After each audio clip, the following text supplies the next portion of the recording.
오늘 뒤쪽이 좀 소란스럽습니다. 교육관이 소란스러운 이유는 지난주에 유아부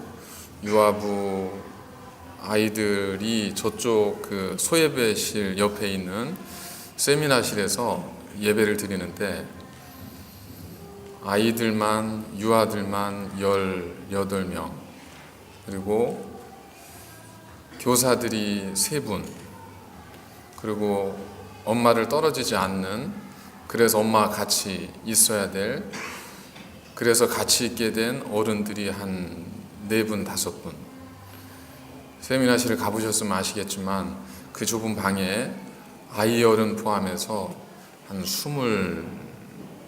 7명이 그 안에는 앉기도 힘들 정도였습니다. 그래서 도저히 예배가 진행이 안 돼서 그래서 임시방편으로 오늘 어린이부와 유아부가 어린이부 예배 드리는 교육관에서 함께 연합으로 예배를 드리게 돼서 그래서 좀 오늘 뒤쪽이 좀 소란스럽긴 합니다.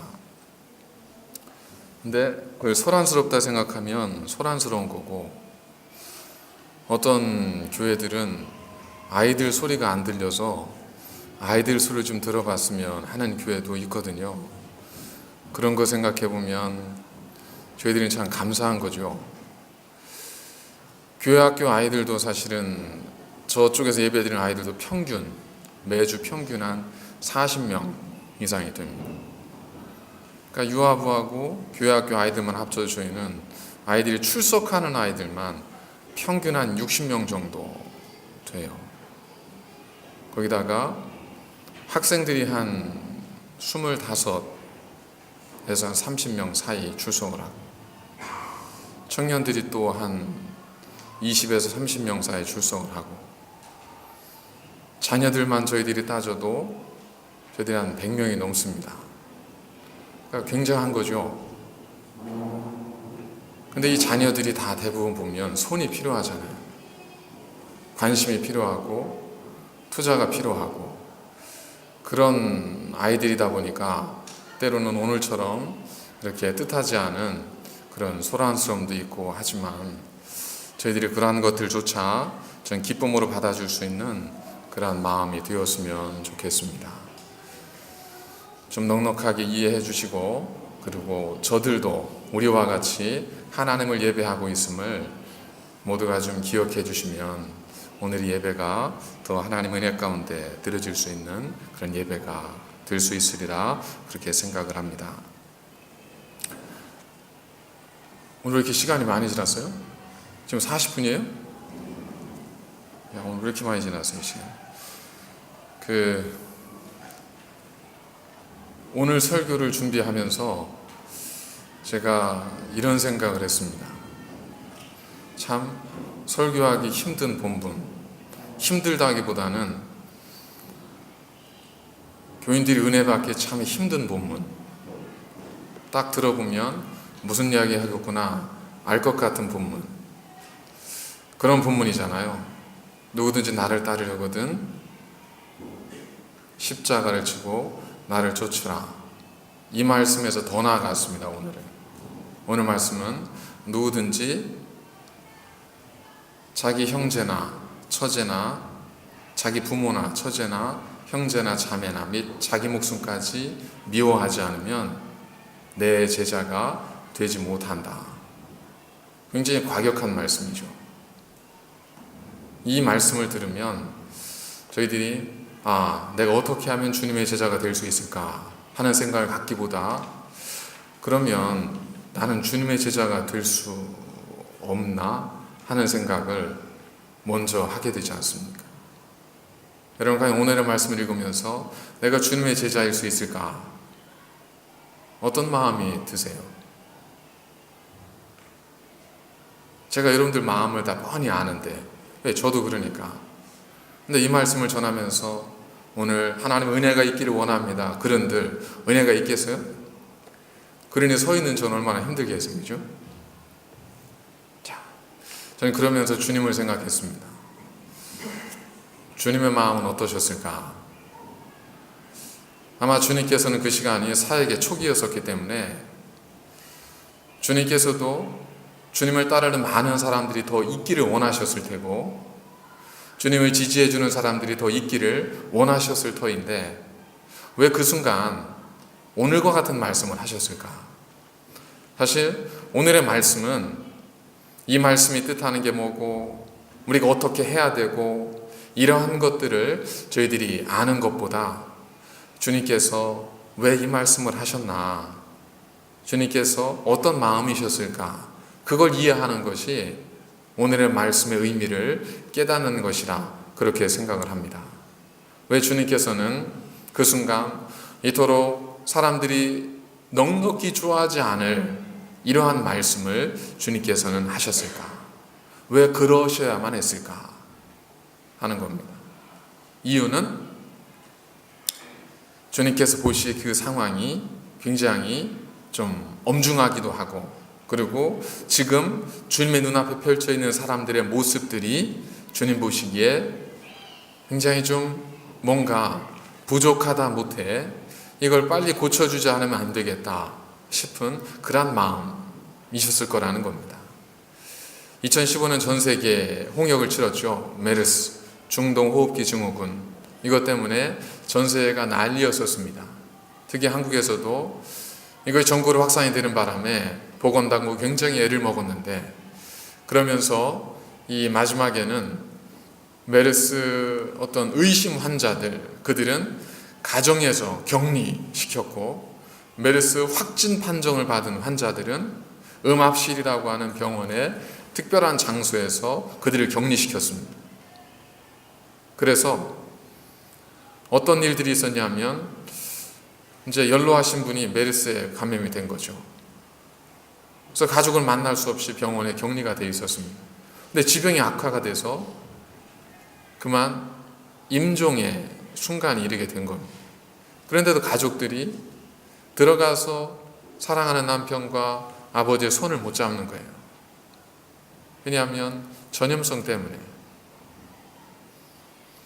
전북에 있는 순창 그리고 저쪽 그 전남에 있던 보성 이 두 마을은 메르스 감염 때문에 이 마을 전체가 14일 동안 완전 통제가 돼서 고립이 됐습니다. 이웃 간에도 만나지를 못했습니다. 마을 밖에는 나갈 수도 없고요. 음식은 밖에서 보건당국이 전해주는 것 그거 가지고 먹고 사는 거예요. 2주 동안 그들은 그렇게 감금된 채 생활을 했습니다. 여러분 만약에 지금 저희들한테 집 밖에 나가지 마십시오. 여기 절대 벗어나시면 안 됩니다. 이러면 난리가 나죠. 그런데도 불구하고 왜 그런 이야기, 그런 처방을 하고 사람들은 그것들을 그냥 받아들일까요? 왜 그랬을까요? 말하는 사람 인격이 고매했기 때문에 그게 아니라 그 상황 자체가 굉장히 엄중하고 그 상황 자체가 굉장히 위급한 상황이었기 때문입니다. 오늘 말씀도 마찬가지입니다. 예수님께서 왜 누구든 이렇게 하지 않으면 내 제자가 되지 못할 것이다 라고 말씀하셨는가 하면 그 당시 보여줬던 사람들의 모습이 주님 보시기에는 굉장한 문제가 있는 상황이었다는 겁니다. 그 상황 속에서 수많은 사람들이 모여들더니 자, 좋을 때는 모여들면 좋은 거예요. 하지만 전염성이 있어요. 문제가 있습니다. 그러면 모여드는 건 오히려 더 득보다는 해가 될 경우가 많죠. 주님께서 보시니까 그런 주님의 주변으로 사람들이 더 많이 모여드는 거예요. 그러니까 야, 더 이상 이대로 둬서는 안 되겠다. 여기서는 뭔가 조치를 내려야 되겠다. 그런 마음으로 주님께서 오늘 이 말씀을 하신 겁니다. 그 당시 사람들은 어땠기 때문에 그랬을까? 14절 1절부터 쭉 한번 읽어보시면 그 당시 사람들이 어땠는지가 나타납니다. 첫 번째, 사람들은 자기 나귀가 물에 빠졌을 때는 기꺼이 건져줘요. 그런데 다른 사람들이 병에 걸려서 고통을 당할 때는 안식일이라는 이유만으로 그들을 내버려뒀습니다. 두 번째, 사람들은 잔치집에 초대를 받아갑니다. 초대를 받아가면 주인은 어떻게 축하해 줘야 될까? 여기에는 관심이 없어요. 가서 내가 제일 높은 자리에 앉아야지 하는 생각만 가지고 있습니다. 세 번째, 그들은 아브라함의 자손이요 하나님의 자녀라고 말은 하지만 하나님께서 그들을 하나님 나라 전체에 초대했을 때 그들은 처음에는 가겠습니다 그랬지만 마지막에는 초대장을 다 거절해 버렸습니다. 그러면서도 우리는 하나님의 자손이요 아브라함의 자손이라고 이야기를 하는 겁니다. 그러니까 주님 보시기에는 이 상황이 정말 심각한 겁니다. 하나님 보시는 것은, 주님 보시는 것과 사람들이 스스로 느끼는 것하고는 너무 차이가 나는 겁니다. 그 모습이 주님에게는 어떻게 비춰졌냐 하면 어떤 사람이 망대를 짓습니다. 망대는 타워를 의미하지만 창고 이렇게 생각하셔야 됩니다. 창고를 짓는다고 할 때 저 창고를 짓기 위해서는 얼마의 예산이 필요하고 사람들은 어떻게 필요하고 기간 얼마나 걸릴 것이다, 이런 것들을 최소한 계산하고 짓잖아요. 그러지 않고 그냥 필요해, 그래서 져야 돼 하고 한번 땅을 파십시오. 땅을 판다고 이게 져지겠어요? 우리 주변에도 지나가다 보시면 짓다가만 흉물이 된 건물들 많이 볼 수 있지 않습니까? 왜 그렇죠? 뭔가 계산이 안 됐기 때문에 그렇죠. 그 모습 같아 보이는 거예요. 어떤 임금이 전쟁에 나아갈 때 우리는 10,000명이고 저도 20,000명이에요. 그러면 어떻게 이 전쟁에 승리할 수 있을까? 전략을 세우고 전술을 세우지 않겠어요? 그런데 그게 아니라 야, 전쟁이 났으니까 일단 가서 싸우자. 승리는 하지 않겠어? 이 마음 가지고 군사들을 데리고 나가면 그 전쟁에서의 그 군사들은 너무 무모하게 목숨을 잃을 가능성이 높지 않겠습니까? 주님 보시기에 사람들의 모습이 다 그런 거예요. 짓다가 그만둬야 될 수밖에 없는 그러한 모습이었고 나가면 다 죽을 것 같은 그러한 무모한 삶을 이 사람들이 살고 있었다는 것. 그래서 주님께서 오늘의 특단에 이 말씀을 하지 않으면 안 되신 것. 그래서 주님께서 그런 모습을 보이는 사람들에게 두 가지를 말씀하셨습니다. 하나는 뭐냐 하면 미워하라, 또 다른 하나는 십자가를 져라. 이 두 가지입니다. 이 두 가지를 한번 살펴보도록 하겠습니다. 미워하라, 이 말은 하나님을 알고 예수님을 알고, 아니 예수님과 하나님을 알지 못한다 하더라도 예수님 왜 이런 말씀을 하셨지? 의구심이 가는 말씀이지 않습니까? 미워하라니요. 아, 죄를 미워하라는 거구나. 근데 성경을 보면 그게 아니에요. 뭘 미워하냐면 자기 부모, 처자, 형제, 자매 및 자기 목숨까지 미워하라. 그러지 않으면 내 제자가 되지 못할 것이다. 선뜻 이해할 수 없는 그런 말씀입니다. 그래서 이 미워하다는 단어 미세오를 헬라어를 보면 그 미워하다는 단어가 단순히 감정적인 어떤 미움, 그걸 의미하기도 하지만 그러나 그 단어 속에는 어떤 그 비교 우위의 개념이 담겨 있다. 그래서 가족을 미워한다는 건 가족을 헤이트한다는 뜻이 아니고 가족보다 더 사랑하는 것이 있어야 되기 때문에 하나님을 더 사랑해야 되기 때문에 그것은 비교법상 그런 어떤 표현일 뿐이다 라고 학자들은 그렇게 해석을 합니다. 저도 그런 해석에 동감을 하면서 우리가 그런 해석이 주의 마음일 수 있는 한 가지 단서를 통해서 이 말씀의 의미를 한번 나누겠습니다. 저희들은 이 말씀이 너무 충격적인 거죠. 가족은 미워해? 이거 말이 돼? 믿지 않는 사람들이 이 이야기를 들으면 얼마나 예수님을 공격하겠어요. 말이 안 되는 것이죠.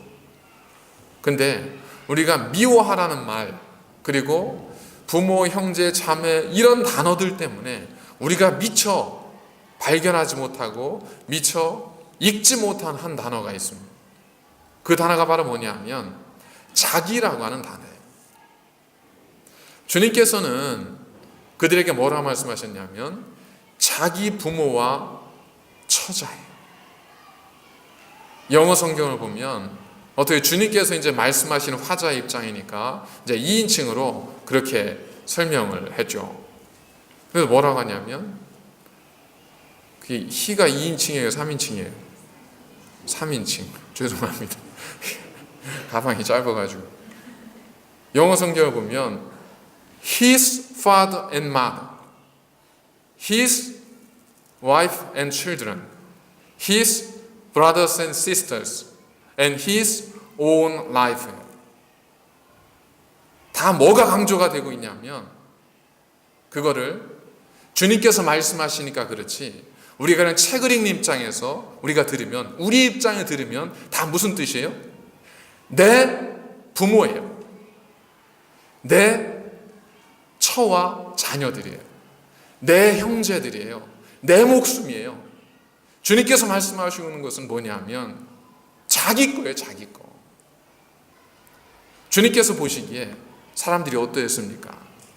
자기 낙이 빠지는 건 어떻게 해서든 구해냈어요. 안식일에. 근데 다른 사람 목숨이 힘들고 다른 사람 몸이 힘든 건 그냥 율법을 지켜야 돼 하면서 내버려뒀어요. 다른 사람의 잔치에 초대받아 갔음에도 불구하고 저 사람은 어떻게 축하해 줄까 하는 관심이 없어요. 온통 관심은 내가 어떻게 사람들로부터 높아질 수 있을까요? 사람들은 하나님 나라, 우리는 하나님의 백성입니다. 우리는 그 나라에 들어가기를 원하고 우리는 들어갈 수 있습니다. 왜냐하면 우리 하나님의 자녀이기 때문입니다. 라고 말을 했지만 결정적인 순간에 하나님께 그들을 하나님 나라에 초대했을 때 그들은 뭐 때문에 무슨 이유로 다 거절했어요? 내 밭 때문에 거절했고 내 소들 때문에 거절했고 내 가정 때문에 거절했습니다. 그들은 하나님을 사랑하고 하나님 백성이고 하나님을 따른다고 했지만 그들은 철저하게 자기 것을 챙겼고 자기 것을 위해서 하나님까지 포기했던 사람들입니다. 그런 사람들에게 주님께서 이 말씀을 하고 있는 거예요.